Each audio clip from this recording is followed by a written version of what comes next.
If you are an American, you must be proud because yesterday was a good day to be an American. This is what leadership looks like. Look at President Trump.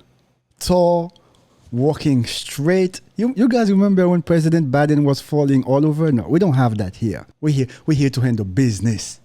Yo. Yesterday was a good day. Viva America. Viva America. This is the moment.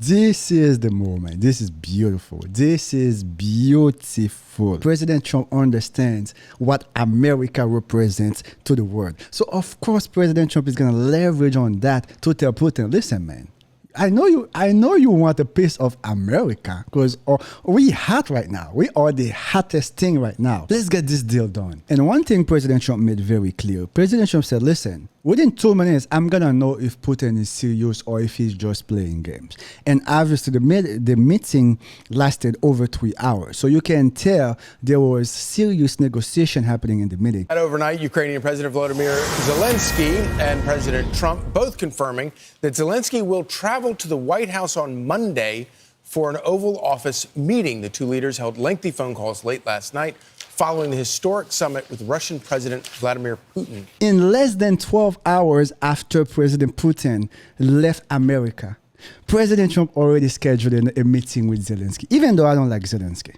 I don't think Zelensky is serious. I think Trump has to be very careful with him.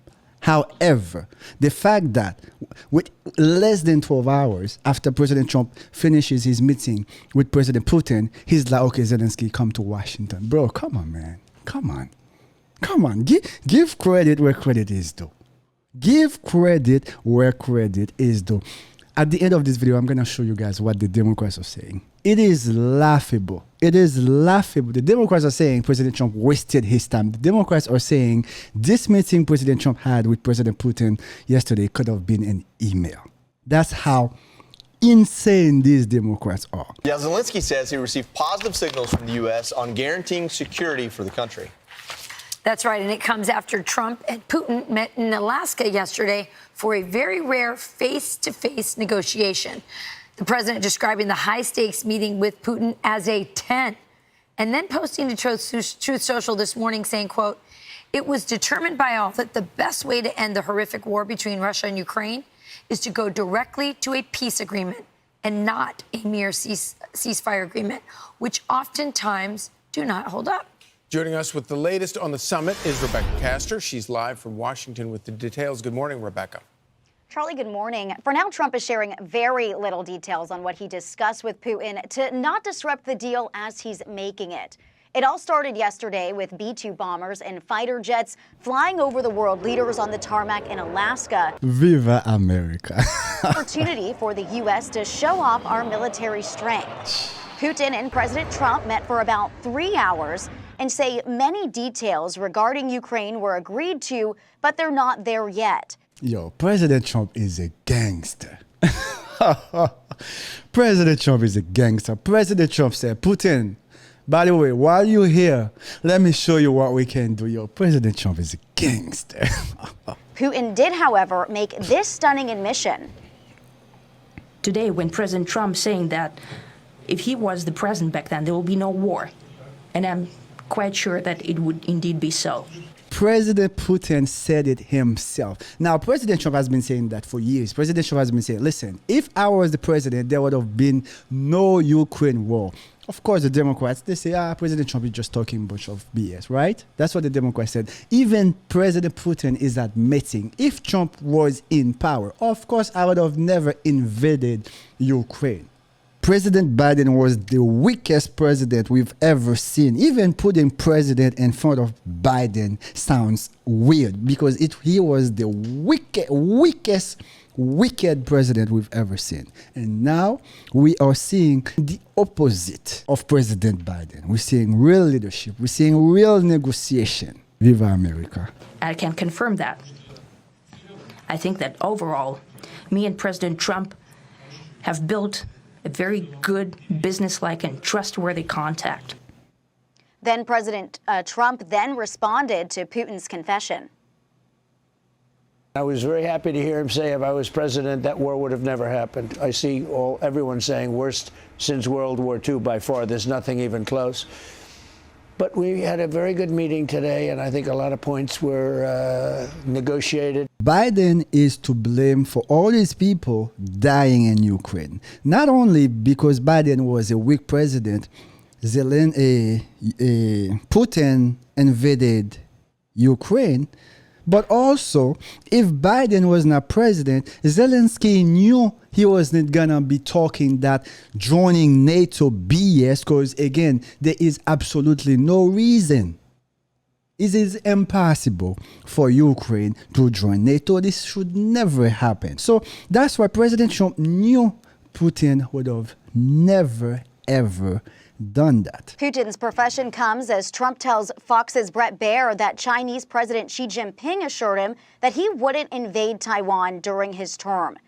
Even though a Ukraine peace deal hasn't been reached yet, some lawmakers are already advocating for Trump to receive the Nobel Peace Prize. Absolutely. Absolutely. Who you gonna give it? Joyride? Rachel Maddow? Congressman Andy Ogle's writing, today President Trump did what no leader could, brought Russia and the U.S. back to the table. From the Abraham Accords to North Korea, his record is peace through strength. I'm drafting his Nobel Peace Prize nomination now. Stay tuned. Truly historic, extraordinary day yesterday. And I have to say that, President Putin arriving in Alaska, the first Russian president to ever visit Alaska, which is kind of extraordinary considering the history of that spot of land between the United States and Russia, which is only miles away from Russia, in fact.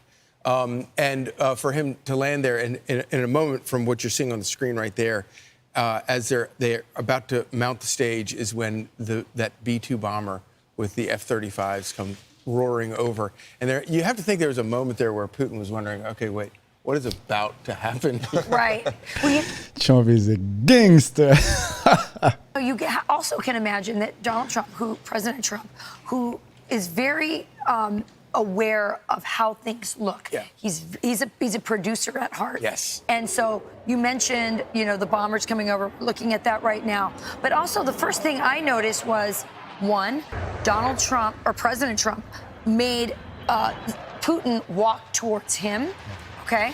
And then President Trump had this giant red carpet and Putin had this tiny little strip to walk. I mean, of course, President Trump is a big guy. Come on now. President Trump is the top G. President Trump is the big G. Come on now. But did you notice that? You had to know that President Trump said, make sure my red carpet is much bigger than his red carpet. And that was something to notice as well. But listen, he said the meeting was warm. He gave it a 10. And by the way, he mentioned also how hot our country is multiple times in all of this. And then said, listen, this is now up to Zelensky to get it done. Now, I wouldn't give it a 10, but we know President Trump often exaggerates, right? I wouldn't give it a 10. I would give it an 8.5.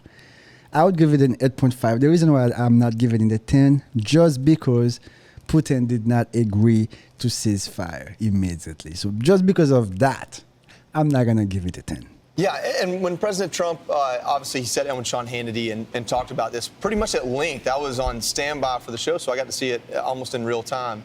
And the one thing about it is President Trump came into that interview with energy. He came into it seemingly optimistic, of course, cautiously optimistic. But this is just one part of the interview, what he told Sean Hannity about, America and Russia moving forward.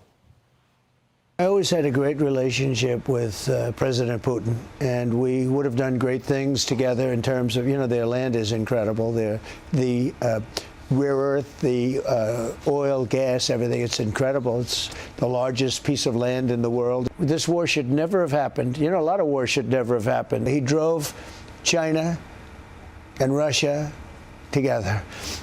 That's not good. If you are just a minor student of history, it's the one thing you didn't want to do, because they're basically natural enemies. Russia has tremendous amounts of land. China has tremendous amounts of people, and China needs Russia land. But because of pure stupidity, they were driven together. Does President Trump sleep? He had a almost 4-hour meeting with Putin. He's already giving Sean Hannity an interview. Last night, he talked to President Zelensky to schedule a meeting with Zelensky in Washington on Monday, this upcoming Monday. Does President Trump even rest? You guys remember when Biden, by like 4 p.m., Biden is already in the basement taking a nap? Okay, so I love in this interview that immediately President Trump starts talking about the elephant in the room, which is China.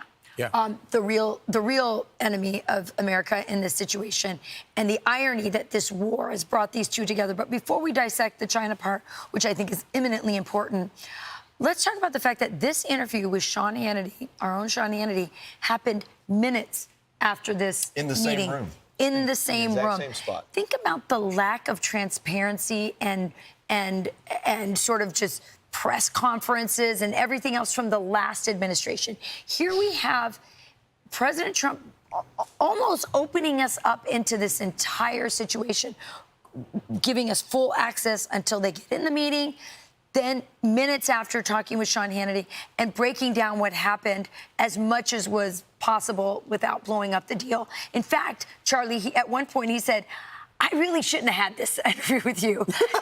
And Sean's like, I've never had an interview where the person says, I shouldn't have had an interview with you. I mean, we could have never had that under President Biden because we both know President Biden was not leading the country. We both know President Biden was barely asleep in his meeting, you know? So obviously they were hiding Biden so the American people don't get to see the truth. But hey, the truth shall set you free. The truth shall set you free. I'm just happy.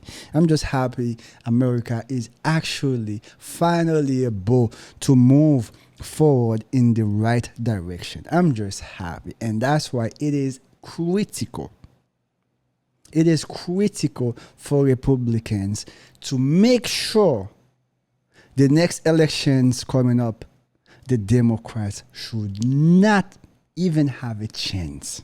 Before I finish this video, guys, I want to show you what the Democrats are saying. Now, let me warn you, it is laughable. Let me warn you, it is comical. Let me warn you, it is insane. Let's talk about what we know each side got out of this meeting.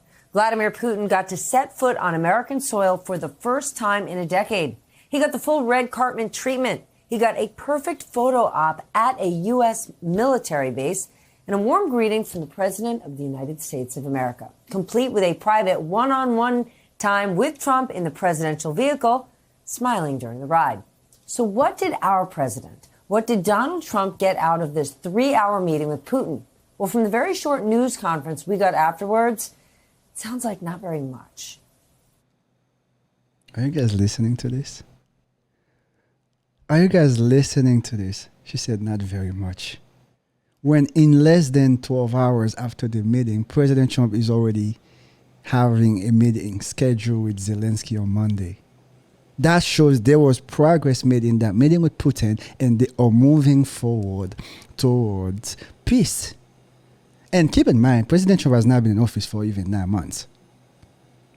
And we can already see, you know what? I think all parties are serious. Now, again, Zelensky, I'm not too sure about him. However, we can see there is actually real progress being made. And this is her saying a bunch of nonsense. There were no clear or consistent goals outlined heading into the summit. She said there was no clear goal. Anyone with half a brain knows what the goal is. President Trump keeps saying it over and over and over. We need a peaceful agreement. We need to end the war. And that is what we got. No clear outcome. Just a good talk and a very chummy reception for a dictator on American soil. I don't think I can keep going, guys. I don't think I can keep going. Well, if MSNBC had all these answers, why didn't they speak with President Biden so they could help President Biden? 4 years, President Biden could not even make any progress. And now they are actually seeing real progress being made. They are mad that it is being made by President Trump. That's their problem. That's the problem. They want the war to end in Ukraine, but they just don't want it to be done by President Trump. Well, Putin got everything that he wanted, and the United States barely saved itself from disgrace. The minute I saw her haircut, I knew she was going to spew garbage. And then the President of the United States didn't make any statement of principles about democracy, global order, anything, just kind of said, you know, I'll talk to NATO. Don't really have a deal right now. And all of that to me means this fancy summit and meeting could have just been an email. She said it could have been an email. Leo, this is why the American people do.